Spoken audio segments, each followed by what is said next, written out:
Hi, I'm Katie Cooks and welcome back to my cooking channel. Today I'll be talking you through my Tuscan prawn pasta recipe, which is really delicious and a little bit special, but at the same time really easy.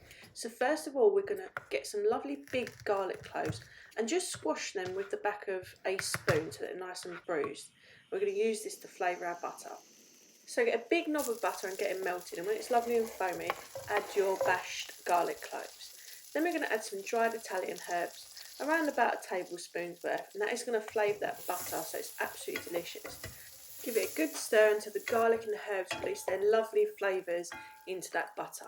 And next we're going to go in with some shrimp, and I like to use these red Argentinian shrimps. I find they're just a little bit bigger, they're a lot sweeter, and they don't shrink quite so much when you cook them.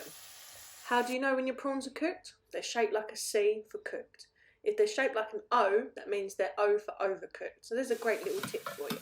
So once you're happy with your prawns, just take them out, and then we're going to get on to chopping our veg.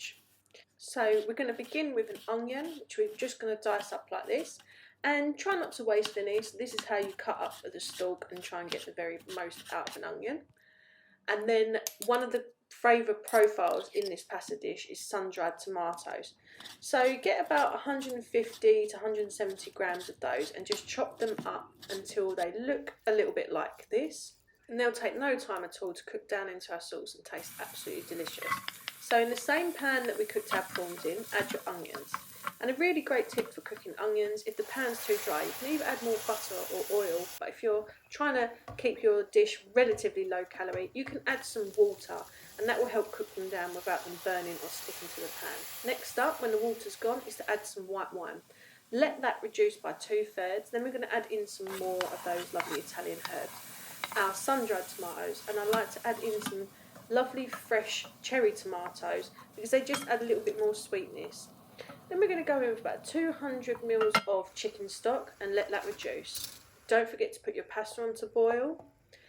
Now that your chicken stock has reduced, you've got something that looks like this. So take it off the heat for a few minutes and then add your cream. If you add your cream in when the sauce is too hot, it will curdle and split. So pour your double cream in, and that's at least 150 ml. Give it a stir around till you've got something that looks like this.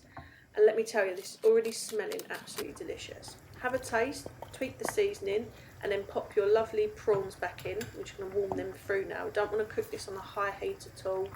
We don't want the cream to split from the sauce. Add a big handful of spinach, which looks like far too much, but don't worry, it will wilt down into the sauce. Adds a lovely flavour and also a lot of goodness.